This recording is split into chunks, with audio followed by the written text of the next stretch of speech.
Kemarin sudah kita kisahkan tentang Nabi Allah Yunus alaihissalam dan sudah selesai ya. Maka di sini mungkin sedikit ada sebagian yang belum kita sebutkan. Disebutkan di situ dalam ayat surat Al-Anbiya ayat 87, Allah Subhanahu wa taala berfirman, wa dhannuni idh dhahaba mughadiban fa dhanna an lan naqdiru alaihi fanada fi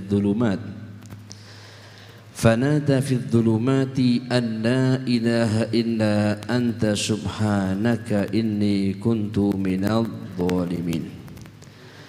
Fastajabna lahu wa najjaynahu minal gham wa kadzalika nunjil mu'minin. Wa dhannuni, dan nun di sini adalah al-hud. Wa dhannun ay sahibul hud, nabi yang punya ikan besar. Maksudnya nabi yang pernah ditelan oleh ikan besar, yakni Nabi Yunus. Ini laqab beliau sebagaimana yang telah kita sampaikan yang lalu. Idzahaba, ketika beliau pergi, mughadiban, dalam keadaan marah. Nah, kenapa kok beliau marah? Beliau marah bukan karena diri beliau ya, karena sayang beliau kepada umat. Koyok tiang sepah ya, wong tuwek lah anake diomongi ora kenek ya, kira-kira mangkel nang mboten. Lah kira-kira wong liya mangkele padha mboten karo mangkele karo anak, mboten sami ya. Kenapa? Karena ada rasa cinta, kepingin orang yang dicintai ini mendapatkan kebaikan. Ternyata nggak bisa. Cara ini sudah ditempuh, cara itu sudah ditempuh, tidak bisa semuanya. Jadi mangkelnya bukan karena beliau tidak dihormati, tapi karena beliau ini sayang kepada umatnya, khawatir umatnya nanti kena azab. Sudah tidak ada harapan menurut beliau, akhirnya beliau tinggalkan, pergi. Nah, beliau pergi ini bukan wis mutung dakwah, mboten. Wis ora dakwah-dakwahan, wis pindah profesi mawon ya.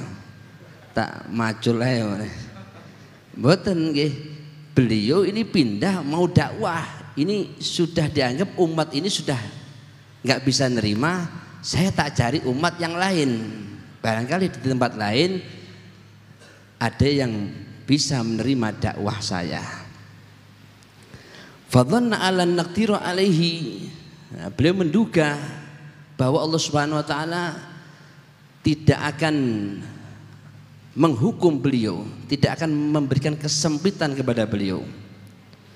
Akhirnya sampai beliau ditelan oleh ikan besar, dan di dalam kegelapan di perut ikan besar tersebut, fanada fil dhulumat, beliau berzikir ya kepada Allah di dalam kegelapan perut ikan besar tersebut. Napa zikire? La ilaha illa anta subhanaka inni kuntu minadh dhalimin. Hadirin dimana Subhanahu wa taala, niki zikir yang luar biasa. Zikirin Nabi Yunus, la ilaha illa anta subhanaka inni kuntu minadh dhalimin, diawali dengan tauhid, la ilaha illa anta, mengesahkan Allah. Kemudian dilanjutkan dengan subhanak, mensucikan Allah. Lalu kemudian diakhiri dengan i'tiraf bidzan, mengakui bahwa saya ini banyak dosa, saya banyak salah, inni kuntu minadh dhalimin. Karena ketika seorang itu bermaksiat ya, sebetulnya dia sedang mendolimi diri sendiri. Hadirin di Allah Subhanahu wa taala,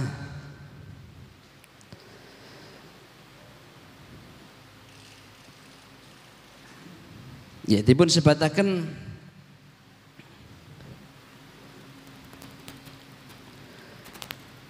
Kanjeng Nabi dawuh, da'watu dhinnun idh huwa fi batnil hut la ilaha illa anta subhanaka inni kuntu minadh dhalimin lam yad'u biha muslimun rabbahu fi syai'in qattu illa istajabalah.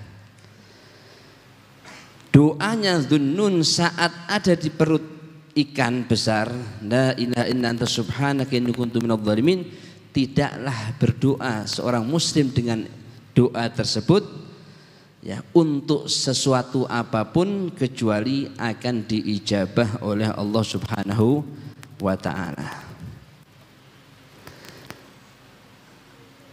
Ada yang tanya ya, ketika Rasulullah SAW bersabda, Ismullahilladzi idza tu'ya bi ajaba wa idza su'ila bi a'ta, da'watu Yunus ibn Matta. Nama Allah yang apabila seorang berdoa dengan menyebut nama Allah itu pasti akan diijabah. Jika Allah diminta dengan menggunakan nama tersebut, Allah akan memberi. Itu adalah dakwatu Yunus bin Matta, doanya Nabi Yunus bin Matta. Sahabat Jarir bin Sa'ad bertanya, ya Rasulullah, hiyal Yunus anat ubiha, ya Rasulullah itu kan untuk Nabi Yunus, akankah kita juga berdoa dengan itu? Rasulullah menjawab, alam tasma' qaula Allah wa kadzalika nunjil mu'minin. Jadi itu bukan hanya khusus untuk Nabi Yunus, tapi juga umum untuk semua orang yang beriman. Hadirin Allah Subhanahu wa taala, dipun sebatakan dalam satu hadis, Kanjeng Nabi dawuh, hal adullukum ala ismillahil a'zam du'ai Yunus, maukah kalian aku kasih tahu tentang Ismullahil A'zam, yaitu doanya Nabi Yunus. Banyak ulama berbeda pendapat mengenai Ismullahil A'zam. Ismullah A'zam itu kalau ya orang mendapatkan Ismullah A'zam, maka dia berdoa dengan menyebut nama Allah yang teragung itu pasti ijabahnya kontan, ya secepat kilat. Nah, di antara ada yang berpendapat adalah doanya Nabi Yunus, la ilaha illa anta subhanaka inni kuntu minadh dhalimin. Fa ayyuma muslimin da'a bi fi maradhihi arba'ina marrah famata fi maradhihi dzalik u'tiya ajru syahid. Tidaklah seorang muslim berdoa dengan itu di dalam sakitnya yang sampai membawa kematiannya 40 kali, maka Allah akan berikan kepadanya ajru syahid, pahala ya orang yang meninggal syahid. Wa in bari'a maghfurun lah. Kalau umpamanya setelah membaca itu dalam sakitnya tadi kok kemudian sembuh, dia akan sembuh maghfurun lah, dalam keadaan diampuni oleh Allah Subhanahu wa ta'ala ya. Masih banyak lagi, alhasil ya, ini adalah doa yang luar biasa. Biasanya para salafun salih itu mentartibkannya membaca ya 40 kali setelah sholat witir. Nah, ini kalau bisa kita istiqomah, insyaallah kita akan apa yang kita harapkan, apa yang kita inginkan, ya apa yang kita minta, insyaallah akan dikabulkan Allah Subhanahu wa ta'ala. Hadirin di Allah Subhanahu wa ta'ala, begitulah ya akhir dari kisah Nabi Yunus alaihissalam. Yang jelas yang bisa kita petik di sini adalah bagaimana Allah Subhanahu wa ta'ala ya menyelamatkan umatnya Nabi Yunus, ya. Menyelamatkan umatnya Nabi Yunus berkah mereka beriman, ya. Berkah mereka beriman. Nah, Allah sudah menegaskan, ya. Falaula kanat qaryatun amanat fanafa'aha imanuha illa qauma Yunus. Ini berlaku untuk semua qaryah, semua wilayah, semua desa, semua ya tempat. Kalau tempat itu dia beriman, ya pasti Allah akan berikan kepada mereka kemanfaatan, keberkahan. Nah, seperti dilanjutkan dalam ayat lamma amanu kasyafna anhum adzabal khizyi fil hayatid dunya wa matta'nahum ila hin. Nah, jadi kalau ingin satu wilayah, ingin satu kampung itu penuh berkah, ya maka taatlah kepada Allah Subhanahu wa taala. Dan juga tentang Nabi Yunus, ya disebutkan falaula annahu kana minal musabbihin la labitha fi batnihi ila yaumi yub'atsun. Seandainya dia tidak bertasbih, maka perut ikan besar itu akan menjadi kuburan beliau sampai hari kiamat.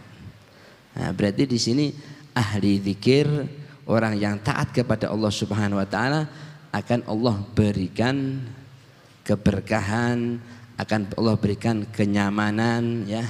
Maka syukur alhamdulillah kula panjenengan nggih senengane majelis niki perlu disyukuri. Ora usah hiburan adoh-adoh, ya. Ora usah ning batu ning nggih.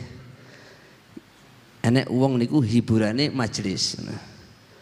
Nggih, gering budal majelis mari. Nah, niki perlu syukuri nggih. Nah, mudah-mudahan kula panjenengan termasuk tiang-tiang sing majelis itu menjadi kesenangannya. Majelis itu bisa menjadi obat dari sakitnya. Nah, mudah-mudahan kula panjenengan sakit istiqomah. Amin amin ya rabbal alamin.